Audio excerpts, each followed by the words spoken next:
BMC news live from Kochi Malayalam വാർത്തകൾ നിങ്ങൾക്കായി അവതരിപ്പിക്കുന്നത് Cochin Kalabhavan Angamaly franchise powered by heal life Thottakkattukara Nazareth villas and BMC production Angamaly. നമസ്കാരം, BMC radio Malayalam വാർത്തകളിലേക്ക് സ്വാഗതം. ഞാൻ ധനുകൃഷ്ണ. കളമശ്ശേരിയിൽ ഗോഡൌണിൽ വൻ തീപിടുത്തം. കളമശ്ശേരി ബിവറേജസ് ഔട്ട്ലെറ്റിന്റെ പിൻവശത്തുള്ള കിടക്ക കമ്പനിയുടെ ഗോഡൌണിലാണ് തീ പിടിച്ചത്. ഏലൂർ തൃക്കാക്കര യൂണിറ്റുകളിൽ നിന്ന് ഫയർഫോഴ്സ് എത്തിയാണ് തീ അണച്ചത്. രാവിലെ 10:15ഓടെയാണ് തീപിടുത്തമുണ്ടായത്. തീപിടുത്തത്തിൽ ഹൈടെൻഷൻ വൈദ്യുതി ലൈൻ പൊട്ടിവീണു. ഗോഡൌണിലുണ്ടായിരുന്ന വാഹനങ്ങളടക്കം കത്തിനശിച്ചു. വൻ നഷ്ടമാണ് കണക്കാക്കുന്നത്. തീപിടുത്തത്തിന്റെ കാരണം വ്യക്തമായിട്ടില്ല. ജനവാസ മേഖലയാണ്. തീ ഉയർന്നതോടെ പരിസരമാകെ പുകയിൽ മൂടി. ഗോഡൌണിന് സമീപം ഇതര സംസ്ഥാന തൊഴിലാളികൾ താമസിച്ചിരുന്നു. ഇവർ ഈ സമയം ഇവിടെ ഉണ്ടായിരുന്നില്ല. നായ്ക്കളെ വാടകയ്ക്കെടുത്ത വീട്ടിൽ കൂട്ടത്തോടെ താമസിപ്പിച്ചതിനെതിരെ പ്രതിഷേധം ശക്തമാക്കി നാട്ടുകാർ. കളക്ടറുടെ നിർദ്ദേശപ്രകാരം മൃഗസംരക്ഷണ വകുപ്പ് ഉദ്യോഗസ്ഥരും ജില്ലാ ആരോഗ്യ വകുപ്പ് ഉദ്യോഗസ്ഥരും സ്ഥലം സന്ദർശിച്ചു. പ്രദേശത്ത് സംഘർഷാവസ്ഥ നിലനിൽക്കുന്ന സാഹചര്യത്തിൽ പോലീസ് സംഘം ക്യാമ്പ് ചെയ്യുന്നുണ്ട്. കുന്നത്തുനാട് പഞ്ചായത്തിലെ 10-ാം വാർഡ് വെമ്പിളിയിലാണ് റോഡിനോട് ചേർന്ന് 50-ലധികം നായ്ക്കളെ വീട് വാടകയ്ക്കെടുത്ത് താമസിപ്പിച്ചിരുന്നത്. 1 മാസത്തിലധികമായി ഇവിടെ കൂട്ടത്തോടെ താമസിപ്പിക്കാൻ തുടങ്ങിയിട്ട് അന്നു മുതൽ നാട്ടുകാരിൽ പ്രതിഷേധവും ഉണ്ടായിരുന്നു. കളക്ടറുടെ നിർദ്ദേശപ്രകാരം റവന്യൂ വകുപ്പ് സ്ഥലം സന്ദർശിച്ച് കളക്ടർക്ക് റിപ്പോർട്ടും നൽകിയിരുന്നെങ്കിലും ശക്തമായ നടപടിയില്ലാതായതോടെയാണ് നാട്ടുകാരുടെ പ്രതിഷേധം ശക്തമായത്. RDOയുടെ നേതൃത്വത്തിലുള്ള ഹിയറിംഗ് 21-ന് നടക്കും. വിദേശത്ത് ജോലി വാഗ്ദാനം ചെയ്ത് തട്ടിപ്പ് നടത്തിയ കേസിലെ പ്രതി സൗത്ത് പോലീസിന്റെ പിടിയിൽ. കടവന്ത്ര അവേമരി അസോസിയേറ്റ്സിലെ ഓഫീസ് ഇൻചാർജ് ഇടുക്കി അയ്യപ്പൻകോവിൽ ചെറുനാരകത്ത് വീട്ടിൽ CM അമ്പിളിയാണ് അറസ്റ്റിലായത്. യൂറോപ്യൻ രാജ്യമായ മാൾട്ടയിൽ കെയർ ഗിവർ ജോലിക്കുള്ള വിസ നൽകാമെന്ന് വാഗ്ദാനം നൽകി കറുപ്പംപടി സ്വദേശിയിൽ നിന്ന് 4 ലക്ഷം തട്ടിയെടുത്ത കേസിലാണ് പ്രതിയെ അറസ്റ്റ് ചെയ്തത്. കേസിൽ 1-ാം പ്രതി സ്ഥാപന ഉടമ കോട്ടയം എരുമേലി സ്വദേശി ഷിൻഡു സെബാസ്റ്റ്യൻ ഒടുവിലാണ്. സമൂഹ മാധ്യമങ്ങളിലൂടെ പരസ്യം നൽകിയാണ് പ്രതികൾ ഇരകളെ കണ്ടെത്തിയിരുന്നത്. പിടിയിലായ അമ്പിളിയാണ് ഇരകളിൽ നിന്ന് പണം വാങ്ങിയ ശേഷം അത് പ്രധാന പ്രതി ഷിൻഡോയുടെ അക്കൗണ്ടിലേക്ക് കൈമാറിയിരുന്നത്. നഗരസഭ വൈദ്യുതി ചാർജ് അടയ്ക്കാതിരുന്നതിനെ തുടർന്ന് 5-ാം വാർഡിൽ അങ്കണവാടിയുടെ ഫ്യൂസ് ഊരി KSEB. അങ്കണവാടിയിൽ 15 കുട്ടികൾ ഹാജരുണ്ടായിരുന്നു. ഉച്ചയ്ക്ക് 12-നായിരുന്നു സംഭവം. അങ്കണവാടിയുടെ പ്രവർത്തനം തടസ്സപ്പെട്ടു. ചൂട് താങ്ങാനാവാതെ കുട്ടികളും വലഞ്ഞു. വിവരമറിഞ്ഞ കുട്ടികളിൽ ചിലരെ രക്ഷിതാക്കളെത്തി വീട്ടിലേക്ക് തിരികെ കൊണ്ടുപോയി.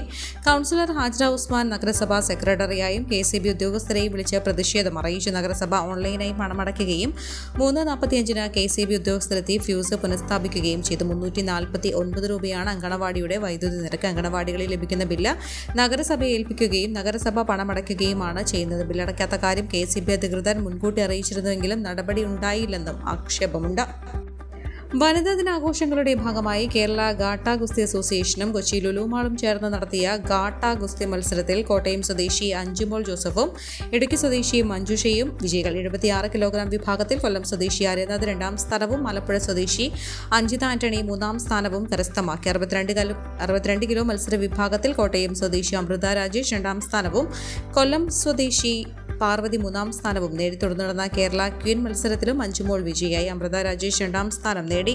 ജേതാക്കൾക്ക് 10,000, 5,000, 3,000 എന്നിങ്ങനെ ക്യാഷ് അവാർഡും പുരസ്കാരവും സമ്മാനിച്ചു. Aided higher secondary teachers association വനിതാ ഫോറത്തിന്റെ നേതൃത്വത്തിൽ വനിതാ ദിനാചരണം ഇന്ന് രാവിലെ 9:30-ന് അധ്യാപക ഭവനിൽ നടന്നു. ജനറൽ ആശുപത്രിയിലെ ക്യാൻസർ ചികിത്സാ വിഭാഗത്തിന്റെ സഹകരണത്തോടെ സൗജന്യ അർബുദ പരിശോധന ക്യാമ്പും നടത്തി. വനിതാ ദിനാഘോഷത്തോടനുബന്ധിച്ച് കടവന്ത്ര NSS വനിതാ സമാജം നാളെ രാവിലെ 4-ന് കടവന്ത്ര കരയോഗം ഹാളിൽ വനിതാ സംഗമം സംഘടിപ്പിക്കും. റിട്ടയർഡ് ജില്ലാ ജഡ്ജി N ലീലാമണി ഉദ്ഘാടനം ചെയ്യും. വനിതാ സമാജം പ്രസിഡന്റ് പ്രസന്ന സുന്ദരേശൻ അധ്യക്ഷയാകും.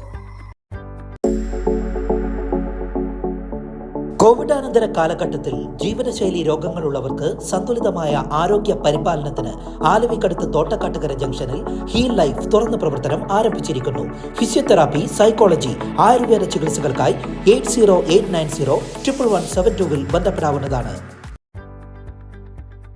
കായൽ വേലിയേറ്റത്തെ തുടർന്നുള്ള വെള്ളക്കെട്ട് ഒഴിവാക്കാത്തത് മൂലം താഴ്ന്ന പ്രദേശങ്ങളിലെ ജനജീവിതം ദുരിതമായി തുടരുന്നു. കഴിഞ്ഞ ഒരാഴ്ചയായി കായൽ വേലിയേറ്റത്തെ തുടർന്നുള്ള വെള്ളക്കെട്ട് മൂലം ഒട്ടേറെ കുടുംബങ്ങളാണ് വെള്ളത്തിലായത്.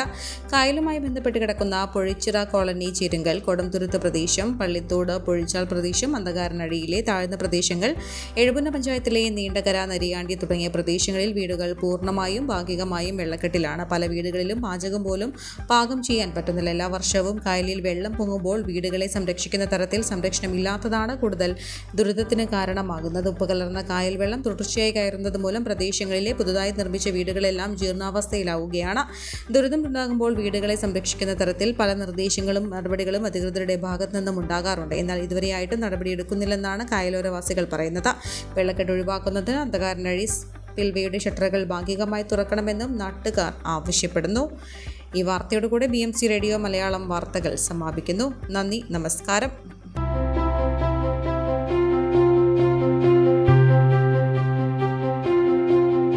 അങ്കമാലി പ്രദേശത്തെ കലാവിദ്യാർത്ഥികൾക്ക് സുവർണ അവസരം. ലോക പ്രശസ്ത കലാവിദ്യാലയമായ കൊച്ചിൻ കലാഭവന്റെ അങ്കമാലി ഫ്രാഞ്ചൈസി കരയാമ്പറമ്പിനടുത്ത് എളവൂർ കവലയിലുള്ള സ്പ്രിംഗ്ഫീൽഡ് കെട്ടിടത്തിൽ പ്രവർത്തനം ആരംഭിച്ചിരിക്കുന്നു. Classical dance, cinematic dance, Carnatic music, Zumba dance എന്നീ വിഷയങ്ങളിൽ പ്രഗത്ഭരായ അധ്യാപകർ ക്ലാസുകൾ നയിക്കുന്നു. കൂടുതൽ വിവരങ്ങൾക്ക് ബന്ധപ്പെടുക 9995208614.